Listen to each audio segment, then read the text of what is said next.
दो शिक्षकों की अदावत की वजह से पूरा शिक्षा जगत शर्मसार हो रहा है। देखिए, दुर्भाग्यपूर्ण है। तो झूठे दावे जो किए जा रहे हैं उसको रोकने के लिए बिहार में नियमावली है, कानून। हाँ, कोचिंग एक्ट है। इस तरह की जो माफियागिरी है इसके ऊपर लगाम जरूर लगना चाहिए, लेकिन सरकार का ध्यान ही नहीं। जब तक कोई घटना घट नहीं जाए तब तक वो नियम या कानून जो लागू है उसके बारे में वो सोचते ही नहीं, एक्टिवेट नहीं किया हाँ जाता। वो मतलब एक्टिवेट रहता ही नहीं है। सर, अदावत और गैंगवार ये ऐसे शब्द हैं जो मतलब कुख्यातों के लिए प्रयोग किए जाते हैं और आज शिक्षकों के लिए प्रयोग हो रहे हैं। तो ये कैसे शिक्षक हैं जो 10-10, 20-20 बॉडीगार्ड लेके राइफल वाले को लेके चलते हैं, तो ये अपने यहाँ के बच्चों को शिक्षा क्या दे रहे हैं? वो शिक्षक तो काली गाड़ी में और 50 करोड़ की गाड़ी में चल रहा है, 2 करोड़ की गाड़ी में चल रहा है, 20-20 बॉडीगार्ड उसके साथ चल रहे हैं, 15-15 राइफल उसके पास है, तो उस बच्चे की मानसिकता भी तो उसी ढंग से परिवर्तित होगी। कोर्ट में जो बयान होगा काट का वही डिसाइड करेगा खान का भविष्य। केस तो उसके ऊपर बन रहा था, सीसीटीवी में उनका चेहरा आ रहा था, तो आप कैसे जाके रोशन आनंद को गिरफ्तार कर रहे हैं? पहले तो आपने प्रेशर में या किसी के पैरवी में या किसी के दबाव में आके रोशन आनंद को गिरफ्तार कर लिया। नमस्ते, मेरा नाम सागर कुमार है और आप हमारा खास कार्यक्रम पॉलिटिकल मंथन देख रहे हैं। आज देखिए, बहुत दिनों बाद फिर से हमारे साथ न्यूज हाट के editor in chief Amit Kumar Agrawal sir जुड़ चुके हैं। बहुत स्वागत है सर आपका। और दूसरी तरफ सिटी पोस्ट लाइव के editor in chief Shrikant sir भी मौजूद है। सर, बहुत बहुत स्वागत है आपका। धन्यवाद। तो आज बिहार के बहुत सारे मुद्दों पर साप्ताहिक चर्चा हम लोग करते हैं और देखिए, बहुत सारे मुद्दे। सबसे पहला और सबसे बड़ा मुद्दा तो इस वक्त खान और रोशन आनंद यानी दो शिक्षकों की अदावत का मुद्दा अभी नेशनल मुद्दा बना हुआ है। तो इस पर विस्तार से हम लोग बातचीत करेंगे। तो शुरुआत करते हैं श्रीकांत सर से ही। सर, खान सर, आप तो लगातार रिपोर्ट कर रहे हैं, लगातार ग्राउंड जीरो पर आपकी मौजूदगी है। क्या लग रहा है सर, जो दो शिक्षकों की अदावत की वजह से पूरा शिक्षा जगत शर्मसार हो रहा है? देखिए, दुर्भाग्यपूर्ण है। हम लोगों के जमाने में जब हम लोग स्कूल में पढ़ते थे तो उस समय तो कोचिंग का कोई प्रचलन था नहीं, शिक्षक होते थे। और हमने हमेशा तो ऐसे ही शिक्षकों को देखा है जो धोती कुर्ता पहनते थे और झोला टांग के चलते थे, हाथ में डस्टर या चौक होता था। आज कोचिंग की जो परंपरा है, आप देख रहे हैं कितनी प्रतिद्वंदिता है, बहुत प्रतिस्पर्धा है।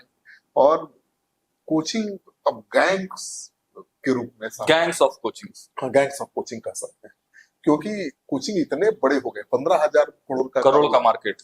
हाँ, और कुछ ही लोगों के कब्जे में, ऐसा नहीं है, मतलब 2, 3, 4, 5 लोग का पूरा कब्जा है और उनके बीच अदावत चलती रहती है, गैंगवार चलता रहता है। और उसी गैंगवार का नतीजा है, देखिए, बड़े झूठे दावे किए जाते हैं छात्रों को फंसाने के लिए। कोई दावा करता है कि हमारे 10,000 छात्रों को नौकरी मिल गई, कोई करता है कि हमारे 12,000 छात्रों को मिल गई, कोई कहता है 18,000 मिल गई। अरे, सफल होने वाले छात्रों की संख्या तो 20,000 भी नहीं है। 19,000 सिपाही भर्ती में क्या हुआ, 19,000 सीट ही है और दावे हो रहे हैं 50,000 को सफल बना देने। तो ये झूठे दावे जो किए जा रहे हैं, इसको रोकने के लिए बिहार में नियमावली है, कानून। हाँ, कोचिंग एक्ट है। बिहार पहला राज्य है जहाँ कोचिंग को लेकर एक्ट बना हुआ है, लेकिन सरकार का ध्यान ही नहीं। कौन झूठा दावा कर रहा है, कौन बच्चों को फांस रहा है, जाल में फंसा रहा है। तो ये बिहार सरकार की विफलता है, मैं मानता हूँ। कोचिंग के रेगुलेशन का पालन हो रहा है कि नहीं, वो देखना चाहिए ना। बिल्कुल, अगर देखता तो ये गलत पोस्टर, दावे वाले पोस्टर नहीं लगते, या नहीं लगते तो ये अदावत नहीं होती। तो पोस्टर के चलते ही तो मारामारी हुई है। सर, अदावत और गैंगवार ये ऐसे शब्द हैं जो मतलब कुख्यातों के लिए प्रयोग किए जाते हैं और आज शिक्षकों के लिए प्रयोग हो रहे हैं। क्या कहें?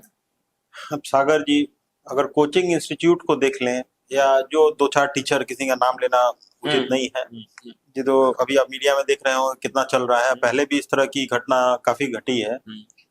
तो आप अगर देखेंगे तो कोचिंग के अलावा और भी कॉलेज और भी इंस्टीट्यूट बिहार के अलावा दूसरे राज्यों में भी ढेर सारे इंस्टीट्यूट है। आप कोटा ले लीजिए, आप दिल्ली ले लीजिए, जहाँ पे बिहार से ज्यादा बड़ा बिजनेस, ज्यादा बड़े स्केल में बिजनेस वहां पे इंस्टीट्यूट का हो रहा है। वहां से ज्यादा आईआईटीएन निकल रहे हैं, ज्यादा डॉक्टर्स निकल रहे हैं, ज्यादा आईएएस आईपीएस निकल रहे हैं। लेकिन ये गैंग वॉर जैसा शब्द या फिर अदावत, इस तरह के शब्द सिर्फ बिहार में ही क्यों प्रयोग हो रहे हैं? और दूसरी बात, कि जो शिक्षक हैं, इनको शिक्षक कहा जा रहा है। अब नाम में अगर आप लेंगे तो खान सर का है, आ रहा है नाम, रोशन आनंद उनका नाम आ रहा है, या और भी कई किस तरह के शिक्षक हैं। तो ये कैसे शिक्षक हैं जो 10-10, 20-20 बॉडीगार्ड लेके राइफल वाले को लेके चलते हैं? तो ये अपने यहाँ के बच्चों को शिक्षा क्या दे रहे हैं? आप जो बच्चे देखेंगे, अरे वो कच्चे माइंड के होते हैं, जो देखेंगे वही सीखेंगे। तो वो तो ये देख रहे हैं कि जिस टीचर के पास हम पढ़ने के लिए, जिस शिक्षक के पास हम पढ़ने आ रहे हैं, वो शिक्षक तो काली गाड़ी में और 50 करोड़ की गाड़ी में चल रहा है, 2 करोड़ की गाड़ी में चल रहा है, 20-20 बॉडीगार्ड उसके साथ चल रहे हैं, 15-15 राइफल उसके पास है। तो उस बच्चे की मानसिकता भी तो उसी ढंग से परिवर्तित होगी। वो कैसे अपने आप को उससे अलग कर पाएगा? अरे आप सीधा आप देखिए, आपके घर में जो आपकी कार्यशैली है, जो बड़े बुजुर्ग होते हैं, उनका जो सोचने का नजरिया या जो वो शिक्षा अपने बच्चे को देना चाहते हैं, उसी ढंग की परवरिश उनको मिलती है। तो यहाँ भी वही चीज हो रहा है। बिल्कुल। और जैसा श्रीकांत जी बता रहे हैं, एकदम सही बोल रहे हैं, ये एकदम 100% विफलता बिहार सरकार की है। जब तक कोई घटना घट नहीं जाए तब तक वो नियम या कानून जो लागू है उसके बारे में वो सोचते ही एक्टिवेट नहीं किया। हाँ, वो मतलब एक्टिवेट रहता ही नहीं है। आप आग लगी वाली घटना को, अगर आग कहीं भी लगता है, आप देख लीजिए, तब फायर सेफ्टी देखने के लिए जाया जाएगा कि हाँ भाई फायर सेफ्टी का नॉर्म्स फॉलो हुआ या नहीं हुआ। पहले किसी तरह के कोई नियम कानून की कोई अवहेलना कर रहे हैं तो उसका कोई मतलब ही नहीं बनता है। अच्छा सर, आप लगातार ग्राउंड रिपोर्ट कर रहे थे, तो किसकी गलती है, वास्तविकता क्या है? देखिए, ये जजमेंट देना तो बड़ा मुश्किल है, लेकिन जो सच्चाई सामने आ रही है कि भाई ये पोस्टर को लेकर के विवाद हुआ है। एक दूसरे के पोस्टर पर दूसरे ने पोस्टर लगा दिया और सब दावे वाले पोस्टर थे कि हमारे छात्रों को सफलता मिली, और पोस्टर फाड़ने लगाने को लेकर विवाद हुआ। जो शिक्षक गए हैं जी, इस रोशन आनंद, उन पर आरोप है कि उनके लोगों ने खान सर के इंस्टीट्यूट पर हमला किया, पत्थर फेंका, गार्ड को मारा, तोड़ फोड़ की, दफ्तर में जो भी आरोप। एफआईआर में तो यही खान साहब ने लिखवाया। एफआईआर में तो गोली का भी जिक्र खान साहब ने नहीं किया। उन्होंने बाइट में, बयान में दिया कि गोली चली, ठीक है ना, गोली चलेगी तो कोई डरेगा नहीं क्या, वो ठीक है। लेकिन अब खबर आ रही है कि भाई गोली खान सर के ही कहने पे चली, खान सर के गार्ड ने ही चलाई। और खान सर के गार्ड ने पुलिस को शायद बयान दिया है कि उन्होंने ही कहा कि गोली चलाओ। तो एफआईआर में बकायदे जो ठीक है, पुलिस के एफआईआर, लेकिन कब है कि अब उसी आधार पर पुलिस ने केस कर दिया है उनके खिलाफ, हत्या के प्रयास का, आर्म्स एक्ट का। लेकिन अब घाट के बयान पुलिस को जो दिए गए हैं वो बहुत मायने नहीं रखता है, केस करने के लिए पर्याप्त है, लेकिन खान को दोषी साबित करने के लिए पर्याप्त नहीं है, क्योंकि 164 में जो बयान होगा, कोर्ट में जो बयान होगा घाट का, वही डिसाइड करेगा खान का भविष्य। अगर गार्ड, पुलिस के जो गार्ड ने बयान दिया है वही बयान दे दिया कोर्ट में, तो मुश्किल बढ़ जाएगी, ठीक है। लेकिन बयान से पलट गया, बोला नहीं दबाव में पुलिस ने हमसे बयान ले लिया, हम तो अपनी रक्षा के लिए गोली चलाए थे, अपनी जान बचाने के लिए गोली चलाए थे, और गार्ड घायल हुआ है। और कोई लाइसेंसी हथियार लेकर गार्ड सुरक्षा में है, उसके इंस्टीट्यूशन पर हमला होगा, कोई उस पर हमला करेगा, उसको मारेगा पीटेगा, तो आत्मरक्षा में तो हवाई फायरिंग कर ही सकता है। उसने किसी को गोली मारी नहीं, अटेम्प्ट टू मर्डर कैसे होगा? लेकिन श्रीकांत जी, इसमें जो बयान आया है घाट का, तो ऐसी चर्चा तो शुरू में न खान सर के द्वारा की गई, न उनके बॉडीगार्ड के द्वारा की गई कि आत्मरक्षा में गोली चलाई गई। इसमें तो गार्ड ने सीधे ये आरोप लगाया है कि खान सर के द्वारा आदेश दिया गया, जैसा बयान में आ रहा है, जैसा मीडिया में चल रहा है, तब इन लोगों ने गोली चलाई। तो यहाँ आत्मरक्षा की बात तो कहीं से आ नहीं रही। एफआईआर में लिखा हुआ है, एफआईआर में पुलिस ने लिखा है कि उनके गार्ड ने कहा कि खान सर ने कहा कि गोली चलाओ, बाकी जो होगा हम देख लेंगे। भाई यही बयान जब कोर्ट में देगा वो गार्ड, तब न खान तब वैलिड होगा, केस सस्टेंड करेगा। मैं कह रहा हूं ये पेच है, गार्ड के बयान पर ही दर्ज हुआ है केस। लेकिन गार्ड वो अपने बयान पर कायम रहेगा, कि पलट जाएगा कोर्ट, क्योंकि कोर्ट मानता ही नहीं है पुलिस को दिया गया बयान। वो कोर्ट के सामने जो बयान देगा उसी सर, पुलिस, इसमें सीधा कहा जाएगा कि पुलिस की जो कार्रवाई है शुरू से ही संदेह के घेरे में है। पहली बात, जब ये घटना घटी तो तुरंत रोशन आनंद को गिरफ्तार करने का कोई मतलब ही नहीं बनता था। आप सही बोल रहे हैं। वो डायरेक्ट केस उसके ऊपर कैसे बन रहा था? जिसने उपद्रव किया, जिसने मारा पीटी की, केस तो उसके ऊपर बन रहा था, बिल्कुल। सीसीटीवी में उनका चेहरा आ रहा था। तो आप कैसे जाके रोशन आनंद को गिरफ्तार कर रहे हैं? पहले तो आपने प्रेशर में या किसी के पैरवी में या किसी के दबाव में आके रोशन आनंद को गिरफ्तार कर लिया। जब वो दबाव बढ़ा या मीडिया ट्रायल हो गया तो आप अब खान सर को गिरफ्तार करने के लिए आगे पीछे कर रहे हैं। तो ये तो मतलब पुलिस बैकफुट पर एक तरह से कहा जाए, हाँ बहुत बड़ी चूक है। क्योंकि पुलिस को तो कायदे से ठीक कहा आपने कि सीसीटीवी फुटेज में जो उपद्रवी दिख रहे थे, पत्थरबाजी कर रहे थे या मारपीट कर रहे थे, उनको पकड़ना चाहिए था, उनको जेल भेजना चाहिए था और जांच करनी चाहिए थी कि उसके पीछे मालिक की क्या भूमिका है। ठीक है, बिना आप जांच किए आप पहले मालिक को ही पकड़ लेते हैं सर, अब जेल भेज देते हैं और फिर दबाव में आ गए। जब छात्रों ने दबाव बनाया तो आप खान के खिलाफ आप किस नया केस कर रहे हैं। इसमें एक चीज और सागर जी हम जोड़ना चाहेंगे, देखिए परंपरा ही खराब होती जा रही है। आप इस तरह के जितने इंस्टीट्यूट पनप रहे हैं, चाहे वो कोटा हो, दिल्ली हो, पटना हो, लंदन हो, जहां भी हो, जिस तरह के भी इंस्टीट्यूट बन रहे हैं, जहां आईटी की तैयारी हो रही है, जहां पे मेडिकल की तैयारी हो रही है, जहां आईएएस आईपीएस की तैयारी हो रही है, या जो भी किसी भी तरह का कंपटीशन की तैयारी करवाई जा रही है, वहां जब छात्र निकल रहे हैं तो आप शिक्षा क्या दे रहे हैं? फिर से हम उसी बात पे आ रहे हैं। कोई एक इंस्टीट्यूट से एक बच्चा आईआईटी में 200 रैंक लाता है, 300 रैंक लाता है, 1000 रैंक लाता है, जो भी लाता हो, कोई एक यूपीएससी क्रैक करता है। आप देखिए उस पर्टिकुलर छात्र को, चाहे वो आईआईटी का हो, मेडिकल का हो या फिर यूपीएससी क्रैक किया हो, 6, 7, 10 इंस्टीट्यूट में उसके फोटो लगे हुए आप देखेंगे।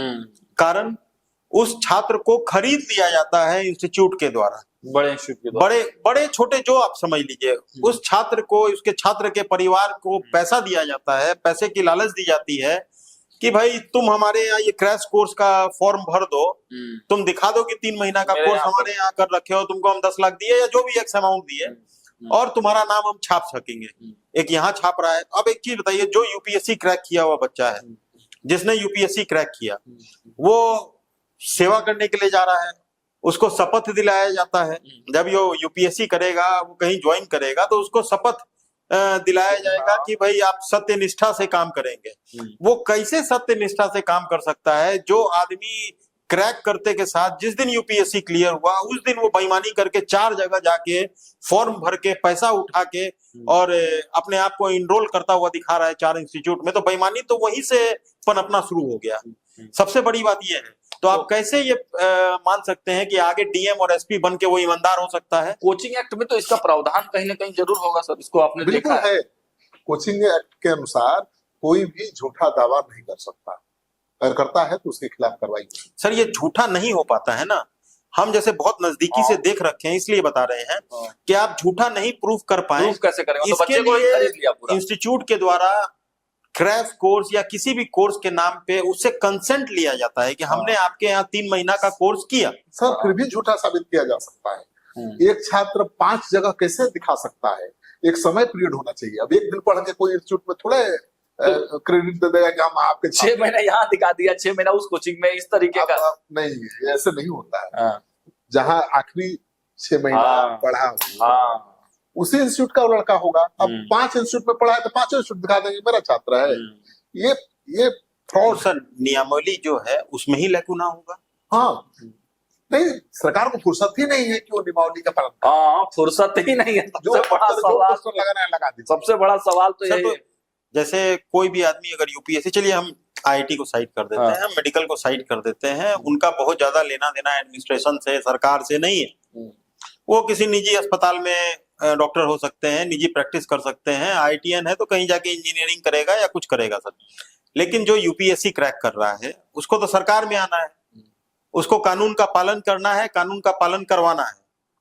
तो क्या जिस तरह से यूपीएससी क्रैक करके कोई आईएएस आईपीएस आईएफएस आईआरएस बनता है तो उसके कैरेक्टर की जांच होती है, पुलिस वेरिफिकेशन होता है, उसके साथ अगर वो कोई इंस्टीट्यूट में है तो ये भी वेरिफिकेशन होना चाहिए या नहीं होना चाहिए? एकदम होना चाहिए। बेईमानी तो वहीं से पनप रहा है सर। बिल्कुल वैलिड पॉइंट। अब वो आईएएस जो पहले दिन से ही अपना ईमान बेच रहा है, झूठा दावा करके कोचिंग संस्थानों के जाल में फंस के, पैसे के लालच में आके झूठे दावा कर रहा है। ये बड़ा वैलिड पॉइंट है कि मतलब जब कैरेक्टर उसका जांच हो रहा है तो उसके साथ साथ यह भी जांच की जाए कि वास्तविक तौर से किस इंस्टीट्यूट में कैरेक्टर उसका है कैसा। हाँ, हाँ, जो वास्तविक क्लेम उसके द्वारा किया गया हाँ। या उसके लिए किसी और के द्वारा जो क्लेम किया गया वो कितना सही है। हाँ बिल्कुल। इसमें जो अपडेट की बात है तो वो हम जानना चाहेंगे, जो कानूनी जो पक्ष है सर वो हम जानना चाहेंगे कि जो केस हुआ है और जो अब तक का प्रक्रिया है तो फाइनल क्या लग रहा है कि मतलब गिरफ्तारी संभव है खान सर की या अभी भी बच सकते हैं? देखिए, लगता नहीं है कि पुलिस गिरफ्तार करने के मूड में होगी भी। जो भी चल रहा है हाइक को चल रहा है। ये गिरफ्तारी की बात जहां तक हो रही है तो ये शनिवार को ये बात थी कि शनिवार को वो कोर्ट में सरेंडर करेंगे। सरेंडर नहीं, एंटीसिपेटरी बेल की फाइल करेंगे जो डिस्ट्रिक्ट जज के यहाँ सिविल कोर्ट में हुआ करता है। वो फाइल उनके द्वारा शनिवार को इसलिए नहीं किया गया होगा कि एक दिन आगे छुट्टी हो रही है। अगर किसी कारण से पुलिस उनको गिरफ्तार कर लेती है तो 24 घंटा या 48 घंटा कस्टडी में रहना पड़ सकता है। तो वो हो सकता है सोमवार को एंटीसिपेटरी फाइल करें, जहां संभावना कम है कि एंटीसिपेटरी उनको सिविल कोर्ट से मिल पाएगा। तो वो फिर हाई कोर्ट जाएंगे और हाई कोर्ट से। तो एंटीसिपेटरी में क्या सर वहां पर उनको जाना पड़ेगा? नहीं, बिल्कुल नहीं। देखिए, नॉन बेलेबल केस है, मतलब अटेम्प्ट टू मर्डर और आर्म्स एक्ट बहुत सीरियस केस है। तो इसमें तो निचली अदालत से इनको जमानत नहीं मिलेगी और मीडिया ट्रायल भी हो गया। तो और मतलब मीडिया ट्रायल भी इतना हो गया है कि निचली अदालत तो इसमें कुछ करेगा तो मतलब बिना पेश हुए वो वहां से वकील उनका एंटीसिपेटरी का मतलब ही होता है कि आपको पेश नहीं होना है। वकील आपके बिहाफ में वो पेश होंगे, दलील देंगे और उसके आधार पर कोर्ट फैसला करेगा। और निचली अदालत से जब मामला रिजेक्ट होगा तो हाई कोर्ट जा सकते हैं। हाई कोर्ट बिना यहाँ रिजेक्ट हुए डायरेक्ट नहीं जा सकते। नहीं, तो हाई कोर्ट जाने के लिए आपको सिविल कोर्ट में जाना है। 10th पास कीजिएगा, 10th कब कीजिएगा तभी 12th में तो जाइए। हाई कोर्ट जाइएगा सीधे तो बोलेगा कि पहले जाओ वहाँ। और देखिए, गिरफ्तार हो जाएंगे अगर बेल मिलने से पहले तो 3 दिन तो बहुत मुश्किल होगा, बता रहा हूँ। जेल जाना पड़ेगा 3 दिन कम से कम रहना पड़ेगा। सरेंडर भी करेंगे तो जेल जाना होगा, जाना ही पड़ेगा, खुद जाना पड़ेगा। तो सरेंडर भी नहीं करेंगे, वो अग्रिम जमानत लेने के बाद ही सामने आए। एक ही मतलब उपाय है उनके पास, ये अग्रिम जमानत। बिल्कुल। और रोशन आनंद जो गिरफ्तार किए गए हैं, शायद उनको इस बात का अंदाजा ही नहीं होगा कि भाई वो भी गिरफ्तार हो सकते हैं। क्यों होगा अंदाजा? उनको तो होना भी नहीं चाहिए था कायदे से। अच्छा, अग्रिम जमानत का क्या ग्राउंड होगा सर? अब वो दलील देंगे ना, जैसे पुलिस तो दलील में विरोध करेगी कि नहीं भाई इन्होंने हत्या का प्रयास किया है। खान सर के कहने पर गार्ड ने गोली चलाई है, बयान दिया है। अब खान सर के बॉडीगार्ड का बयान दर्ज होगा कोर्ट के सामने। अगर वो खान के बॉडीगार्ड्स अपना बयान बदल देते हैं कि नहीं हमने तो अपनी रक्षा में गोली चलाई है या खुद चलाई है, तो बयान तो तुरंत होगा नहीं सर? नहीं, बयान के पहले सजा थोड़ा सुनाया। नहीं, वो तो बयान अगर होगा तो इसमें तो मेरे ख्याल से बयान अगर होगा तो डायरी में दर्ज होगा। डायरी में तो फिर कोर्ट डायरी कॉल फॉर करेगी। डायरी करके मैं उस दिन के बाद 64 में बयान होगा। फर्स्ट डे का सर फर्स्ट डे तो कोर्ट केस की बारीकी को समझेगा और उसके आधार पर करेक्टर भी तो देखा जाता है ना, कौन है, किसके खिलाफ आरोप है। तो खान तो एक मशहूर शिक्षक है, प्रतिष्ठित रोशन सर भी मशहूर शिक्षक है। वो भी अगर गए होते अग्रिम जमानत के लिए उनको भी मिल गया होता। लेकिन खान सर को तो ज्यादा सीरियस केस हो गया। रोशन जी से ज्यादा केस सीरियस तो खान सर का हो गया। अच्छा, इसमें हम ये समझना चाहेंगे सर, सरकार का पक्ष क्या होगा? क्योंकि इतना मीडिया ट्रायल हुआ है, इतना खबर चल रही है, लोगों के जहन में है, तो खान सर को अगर जमानत मिल जाएगी तो पुलिस की किरकिरी नहीं होगी? नहीं, इसमें देखिए पुलिस की किरकिरी जैसा तो कुछ नहीं समझ में आता है। हाँ, जो इनिशियल स्टेज से पुलिस का रवैया रहा उसके ऊपर सवाल जरूर उठा। और खान सर एक प्रतिष्ठित शिक्षक हैं, उनके साथ हजारों लाखों बच्चे हैं जो जुड़े हुए हैं। तो सरकार के ऊपर ऐसा कोई किरकिरी वाला मामला इसमें बनेगा ऐसा हमको तो नहीं लगता है। बाकी किरकिरी की बात नहीं है। देखिए, रोशन जी को भी जेल नहीं जाना चाहिए था। पुलिस ने उनको पहले ही दिन पकड़ के जेल भेजा, गलती हुई है। ठीक है। अब उस गलती का नतीजा यह है कि छात्रों में आक्रोश है कि भाई हमारे शिक्षक को जेल आपने क्यों भेज दिया, किस आधार पर भेजा, क्या उनका वीडियो है पत्थर चलाते हुए, क्या उनका वीडियो है पोस्टर फाड़ते हुए, क्या उनका वीडियो है हमला करते हुए? नहीं है। तो जो हमलावर थे उनको जेल भेज दिया, ठीक है, लेकिन बॉस को क्यों भेज दिया, टीचर को मेरे क्यों भेज दिया? अब क्या है कि उसी दबाव में आकर पुलिस ने आनंद खान सर को टाइम करना। ठीक है, इसमें 2 छोटे छोटे सवाल हैं। एक चर्चा यह भी हो रही थी कि पटना के बाहर बगल के जिले में अगर कोई कोर्ट होगा तो वहां पे वो सरेंडर कर सकते हैं, या फिर इसके पीछे क्या तो तर्क सरेंडर तो करने है? का हाजीपुर पुलिस कहा जा रहा है, गिरफ्तार ना जहानाबाद। करे। हाँ गिरफ्तारी से बचने के लिए किया जाता है। अगर हाँ। खुद सरेंडर कर देंगे, गिरफ्तार नहीं हो पाए, हम्म। खुद कर दिए तो मरौवत मिलती है। अच्छा, खुद सरेंडर कोर्ट इसको पॉजिटिव मानता है कि भाई कानून पे सरेंडर आस्था करने के बाद भी बेल मिलता है, मिल ज्यादा चांसेस बढ़ जाते हैं। हम्म, अगर फरार है, पुलिस गिरफ्तार करके ले जाएगी तो कोर्ट दूसरे एंगल से देखेगा, हम्म, उसमें अग्रिम जमानत मिलने में मुश्किल भी हो सकती है, जमानत मिलने में मुश्किल लेकिन ऐसी नौबत आएगी भी नहीं। पुलिस भी कोई इतना बहुत एग्रेसिव नहीं है उनको गिरफ्तार करने के लिए। अगर पुलिस गिरफ्तार करना चाहती तो ऐसा लगता नहीं है कि पुलिस को नहीं कहाँ मालूम कोई नहीं था? होगा हाँ कि खान सर कहाँ है। हाँ। एक चर्चा और लोगों के बीच में जो है वो भी बता ही दीजिए, जब आप लोग दोनों लोग हैं यहाँ पे, क्योंकि कानून की बारीकियां बहुत आप अच्छे से समझते हैं आप भी सर। तो कुछ लोग कह रहे हैं कि क्या वो अपने गृह क्षेत्र से भी किसी कोर्ट से, गोरखपुर के किसी कोर्ट में सरेंडर करेंगे तो क्या वो कर सकते हैं?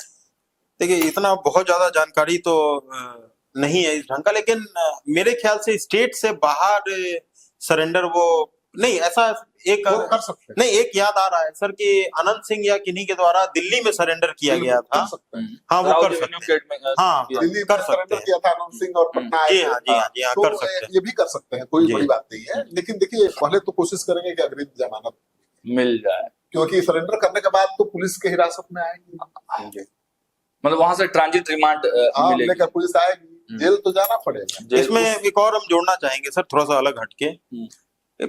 कहीं हो, कोई सरकार हो, बिहार सरकार हो, बंगाल सरकार हो, या भारत में किसी भी राज्य की सरकार हो, इस तरह की जो माफियागिरी है इसके ऊपर लगाम जरूर लगना चाहिए। आज अगर आप नेपाल को देखेंगे तो जेएनजी के नाम पे कितना बड़ा आंदोलन हुआ, पूरा देश तहस नहस और बर्बाद हो गया। उसी जेएनजी से पनप के आज प्रधानमंत्री पैदा हुए हैं वहां पे। उसी जेएनजी आंदोलन के ही उपजे हुए प्रधानमंत्री हैं बालेन शाह। बिल्कुल।